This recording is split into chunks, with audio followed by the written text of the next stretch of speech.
रायस्तार एक नाम नहीं, एक साया था, पूरे इंडिया का सबसे बड़ा माफिया। उसकी आवाज का मतलब था हुकूमत और उसकी आंखों में देखना मौत को बुलावा देना था। वो जो कहता वही कानून बन जाता।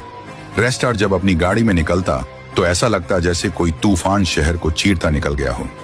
इंडिया में तो उसके दुश्मन पहले से थे, अब वो दूसरे मुल्कों में भी नफरत की लिस्ट में सबसे ऊपर था।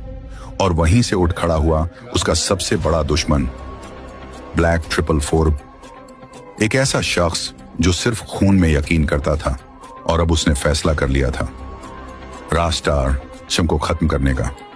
ब्लैक 444 अपनी फौज तैयार कर रहा था। देश विदेश के बड़े बड़े डॉन उसकी गैंग में शामिल हो रहे थे, लेकिन रास्तार नर को हर हरकत की खबर थी। वो कोई आम माफिया नहीं था, वो तो आग से खेलता था। उसने अपने सबसे खास आदमी से कहा, जाओ बारूद ले आओ, बंदूकें भर लो, जंग अब दूर नहीं, इस बार जो लड़ेगा वो या तो जिंदा रहेगा या फिर लेजेंड बन के मरेगा। वो खास आदमी निकला, 3 भारी भरकम जिप गाड़ियों में हथियारों की बारिश लेकर लौटा। दूसरी तरफ ब्लैक 444 भी इंडिया की जमीन पर उतर चुका था।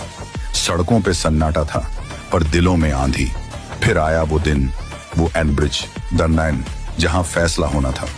रायस्टार अपने साथियों के साथ पहुंचा। सामने पहले से खड़े थे ब्लैक 444 के गुंडे, और फिर जंग छिड़ गई।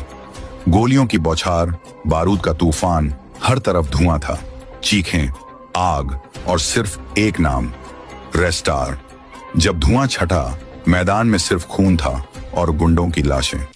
रेस्टार आगे बढ़ा, लेकिन तभी सामने खड़ा था ब्लैक 444 अपनी पूरी फौज के साथ। रेस्टार ने आंखें तरेरी, लेकिन तभी फिर से धुआं छा गया, और जब वो धुआं हटा तो रेस्टार की आंखों के सामने एक ऐसा मंजर था जिसने उसके सीने को छलनी कर दिया।